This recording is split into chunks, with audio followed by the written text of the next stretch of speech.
Ako si Archie Tulin at ito ang aking kwentong kalikasan.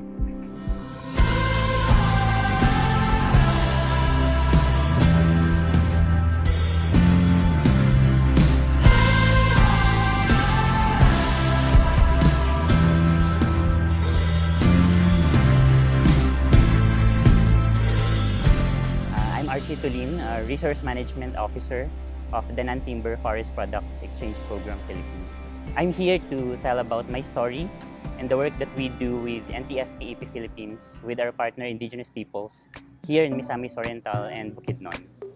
As a kid, I knew I always loved science, specifically natural science. So that's why I took environmental management. I think dili ko gipanganak nga environmentalist. As compared nga to others, I think my waking up as an environmentalist is relatively later, no, compared sa others nga mas nagsugod sila in their teens volunteering. So I actually got that sense of environmentalism during college na. If not for Typhoon Yolanda, maybe I wouldn't be here working with communities, working with NTF-P. For me, Typhoon Yolanda really opened my eyes that climate change is here, knocking on our doors. And from then on, I kind of sort of made a pledge to myself that to contribute, even unsa kagamay to addressing the climate crisis. That's why I started my journey in development work. To tinuod ang ang development work, as they say, is a thankless job. In my family, ako lang yun ang nasa development work. So there are times, most of the times, even my own family, dili na mag-grasp ang context sa akong work. Pero what keeps me motivated, what keeps me moving for the past 8 years is the thought that even I am as a young person, can do little things for the communities. Na in the long run, it may make a positive impact for them, and especially for the environment, for the conservation of our forest. The NTF-PEP, or the Non-Timber Forest Products Exchange Program Philippines, we are actually a collaborative network of non-government organizations and community-based organizations. We actually work heavily with indigenous peoples and local communities on our dual goals on forest conservation and enhancement of livelihoods to these forest-dependent communities. We work on our 4 thematic programs. So we have the Tenure and Governance Program. This is where we assist communities in pushing for their advocacies, both on the ground, at the local level, and at the national. And our second program, this is where I come in, the Community-Based Conservation and Resource Management. As Resource Management Officer of NTF-PEP Philippines, I'm actually involved in implementing our community-based conservation and resource management initiatives. So that involves our forest restoration initiative. So for instance, here in Bukidnon and Misamis Oriental, we have a partnership with Ecosia. Ecosia, it's a search engine na like Google, na for every search you make, there's a tree that will be planted. Di ata sa ilang community nursery, kay Kamulo ang mamasila ga-implementar sa kaning establish nila nga 20 hectares na rainforestation site kauban ang Ecosia. So mauni naa sa ilang nursery mga nagkadaiyang mga lumad nga kahoy, mga native trees.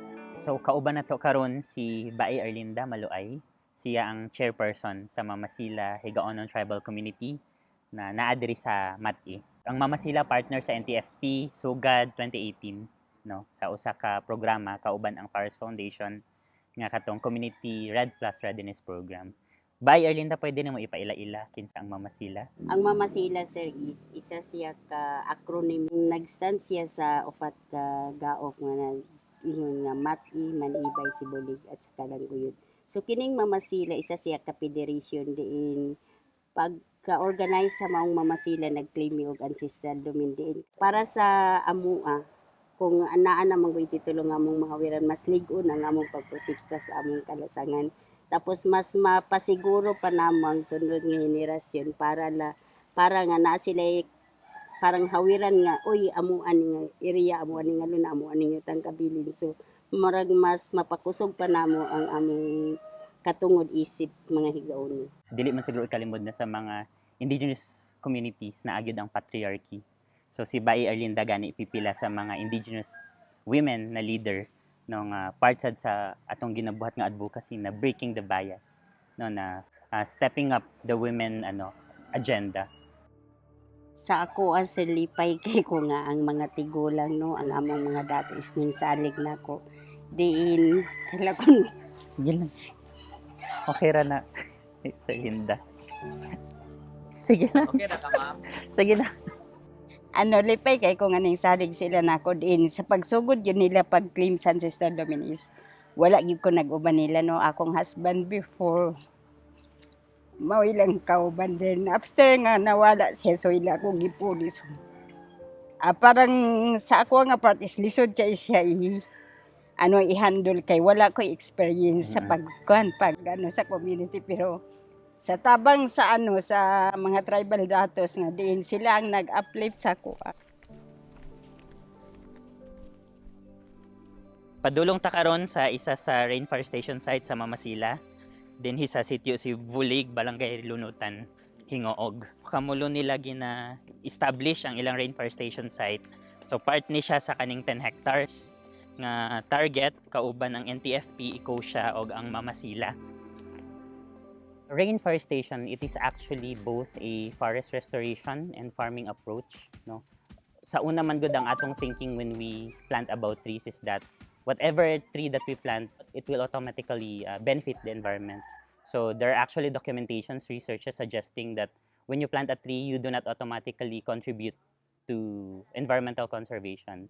In fact, when you plant exotic trees, no, those trees that are not native to the natural ecosystem of that particular area, you do more harm than good. So kauban nato karon ang isa sa active nga youth volunteer sa Mamasila. So kani si J. Lord Javier. Since na partner na mo ang Mamasila, si J. Lord, actually daghan ni sila nga youth. Oo, si J. Lord mas siya ang involved sa mapping, kaya ang uban nga youth sa lahi sad sila nga aspect. So since nagpartner ang NTFP since 2018, moto active na gyud na figlang bigyet ang mga youth. Kay kada nay activity na agyud ni sila isip second line leaders. So kaning atbang nato mao man ni ang Mount Sumagaya. So mao ni siya ang ginaprotektahan gyud nga bukid sa Mamasila. Kay ilan ning sacred, no, sagrado nga bukid. Nga part sa ilang i-declare isip ICCA nga target this year. Kauban nato karon ang mao ni sila ang Mamasila Rainforestation team sa Sibulig. So si Kuya Bogs, Kuya Johnny, si Bai Gina. Si Bai Gina isa siya sa kanang IPLE women leaders sa Mamasila. Kani siya IPMR sad ni siya sa barangay. IPMR meaning Indigenous Peoples Mandatory Representative. So equal na kay ang tungod sa IPRA ginamandate ang LGU na dapat naay maglingkod kung naay IP communities diha sa isa barangay, mabutang mura siya barangay councilor. Amo na protektahan para sa kabilin para sa akong lolo sir. Tas gusto na mo nga mapabilin pagid na siya kaysa karon nga mga henerasyon murag kanan na siya kawala. So kami mga basbasonon kami naging maningkamot dani gid.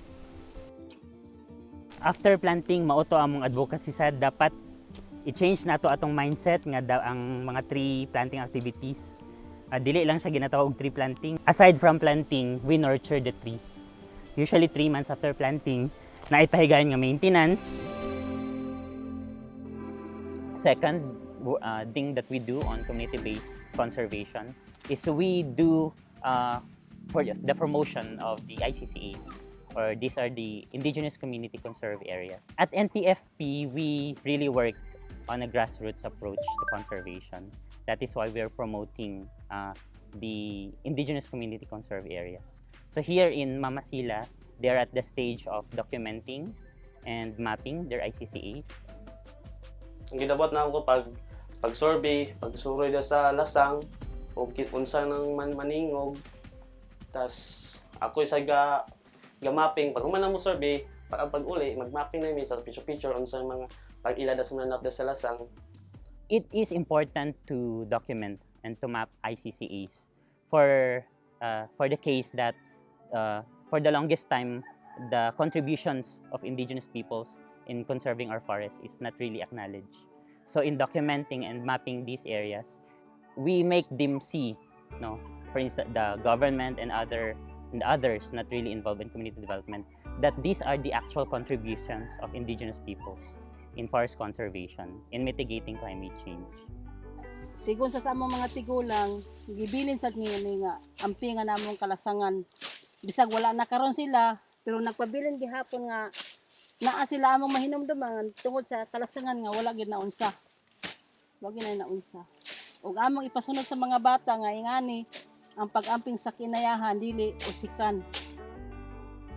We heavily work with indigenous peoples on forest conservation because there is acknowledgement na for the longest time, indigenous peoples have been discriminated or marginalized.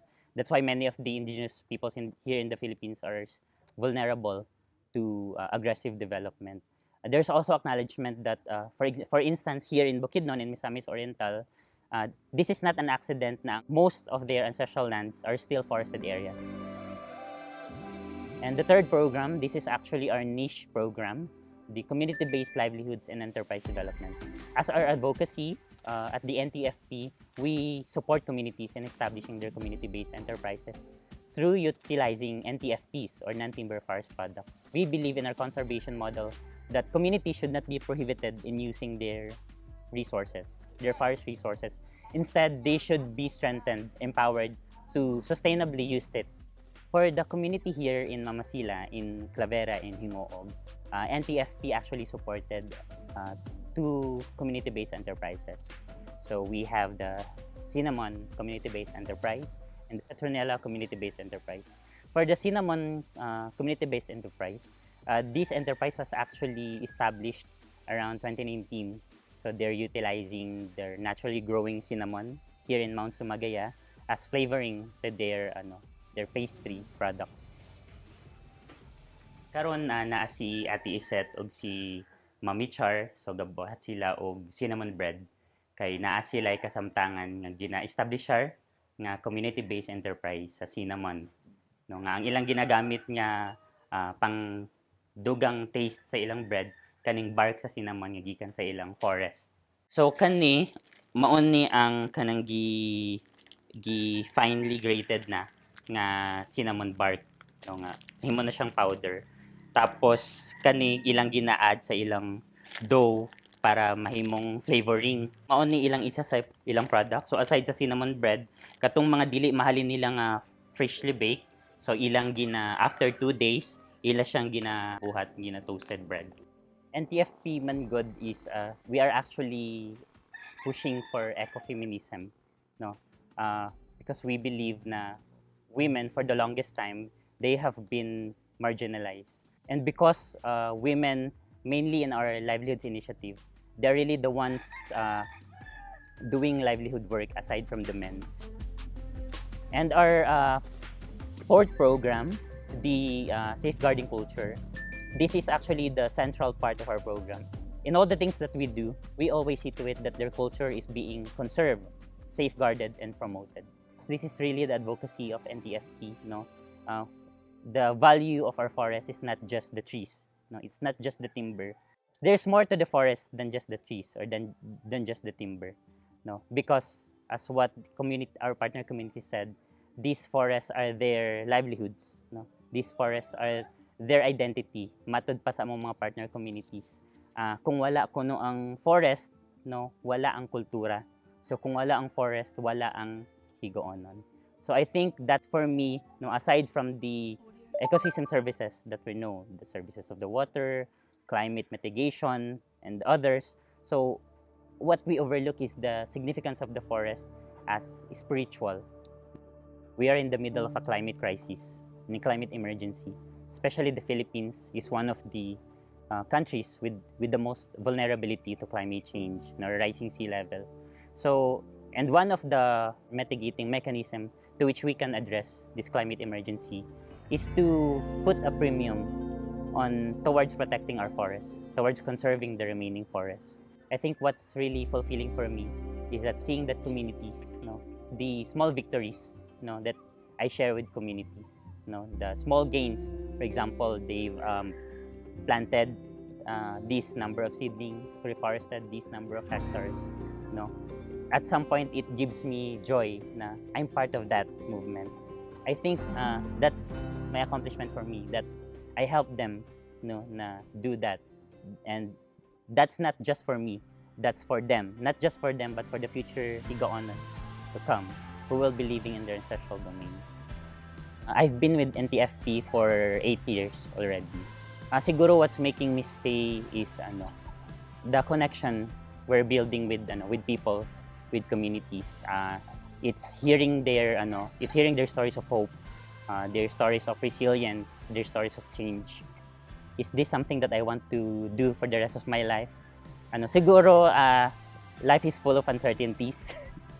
But siguro until there are still communities who wanted to fight for the environment, wanted to fight for their culture, despite the many challenges nga naa karon sa atong modern society, dagko kayo ang mga challenges nga ilang ginaatubang, first diri sa Claveria ng intrusion sa aggressive na development. So naagid sila yung threat ng ginatubang. So as long as there are communities who wanting assistance as development worker, so I will continue.